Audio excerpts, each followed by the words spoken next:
కొత్తగా ఇప్పుడు బీచ్‌కి వెళ్ళాలంటే కొత్తగా ట్యాక్స్ పెట్టారు. Beach tax.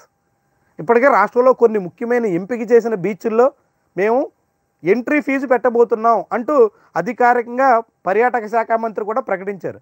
ఎంపిక చేసిన బీచ్‌ల్లోనే కదా, మిగతా చోట్ల ఎక్కడ ట్యాక్స్ ఉండదేమో, ఎక్కడైనా మిగిలిన బీచ్‌ల్లో పర్యాటకులు గానీ, లేదంటే అక్కడ ఉన్నటువంటి ఆలయాల్లో దర్శనం కోసం, లేదంటే సముద్ర స్నానం కోసం వెళ్ళేటువంటి భక్తులు గానీ, వెళ్ళే అవకాశం ఉంటుందని అంతా ఆశించారు. కానీ ఇప్పుడు అలా లేదు సినిమా. ఎక్కడైనా సరే బీచ్ ట్యాక్స్ చెల్లించాల్సిందే. బీచ్ ట్యాక్స్ కడితేనే మీరు సముద్ర ఒడ్డుకి రావడానికి అవకాశం ఉంటుంది అని ప్రభుత్వం చెబుతోంది. సాగర్ తీరంలోనూ టోల్ తీస్తున్నారు. చంద్రబాబు సర్కారు కొత్త తరహా దోపిడీ. ఈరోజు వచ్చింది ఇది. కృష్ణా జిల్లాలోని పవిత్ర హంసల దీవి క్షేత్ర అందాలను తిలకించేందుకు పర్యాటకులు ఇక నుంచి డబ్బులు చెల్లించాల్సిందే. కృష్ణానది వెళ్ళి సముద్రంలో కలిసేటువంటి హంసల దీవి దగ్గర మీరు సముద్ర తీరానికి వెళ్ళాలంటే బోటు పెట్టారు. పెద్దలు ఒక్కరికి 20 రూపాయలు, పిల్లలు ఒక్కరికి 10 రూపాయలు. అదేవిధంగా 2 వీలర్ అయితే 20 రూపాయలు, 3 వీలర్ అయితే 40 రూపాయలు. దాంతోపాటుగా హెవీ వెహికల్ అయితే 100 రూపాయలు చెల్లించాల్సిందే. బోర్డు పెట్టి మరీ వసూలు చేస్తున్నారు. ఇప్పటికే ప్రకాశం, అదేవిధంగా బాపట్ల ఇలాంటి చాలా జిల్లాల్లో సముద్ర తీర ప్రాంతాల్లో సొంతంగా ఏ పంచాయతీగా పంచాయతీ వసూళ్ల పర్వం మొదలెట్టింది. స్వయంగా టోల్ గేట్లు ఓపెన్ చేశారు. ఇప్పుడు అధికారికంగా తీరం గేటుకి ఏర్పాటు చేసినటువంటి టోల్ గేట్ ఛార్జీల పట్టిక పెట్టి మరీ వసూళ్ల పర్వం మొదలైంది. మీరు ఇంకా సముద్ర స్నానానికి వెళ్ళాలంటే బీచ్ ట్యాక్స్ కట్టాల్సిందే.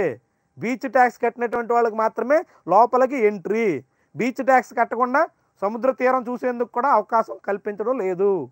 ఇదేదో ఒకటే ఋషికొండ, బాపట్ల, సూర్యలంక ఇతర మేజర్ బీచ్ల్లో మాత్రమే కాదు, అన్ని బీచ్లు రాష్ట్రంలో అన్ని చోట్ల బీచ్ల్లో ఎంట్రీ అన్ని చోట్ల టోల్ ట్యాక్స్ చెల్లించే ప్రక్రియకి శ్రీకారం చుడుతున్నారు, దాన్ని సాగిస్తున్నారు.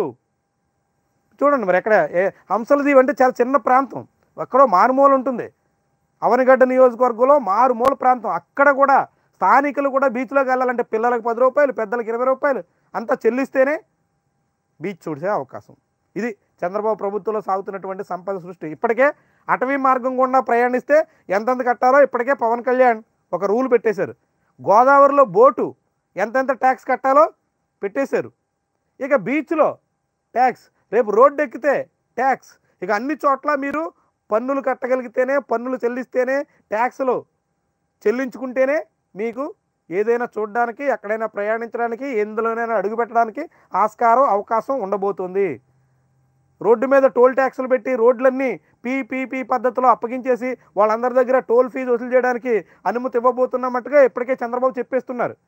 రోడ్లతో పాటుగా ఇప్పుడు బీచ్లు, బీచ్లతో పాటుగా ఫారెస్ట్తో పాటుగా గోదావరి టూరిజం, అన్ని చోట్ల ట్యాక్సులు వసూలు చేసే ప్రక్రియకి ఈ ప్రభుత్వం చాలా వేగంగా ప్రయత్నాలు చేస్తుంది.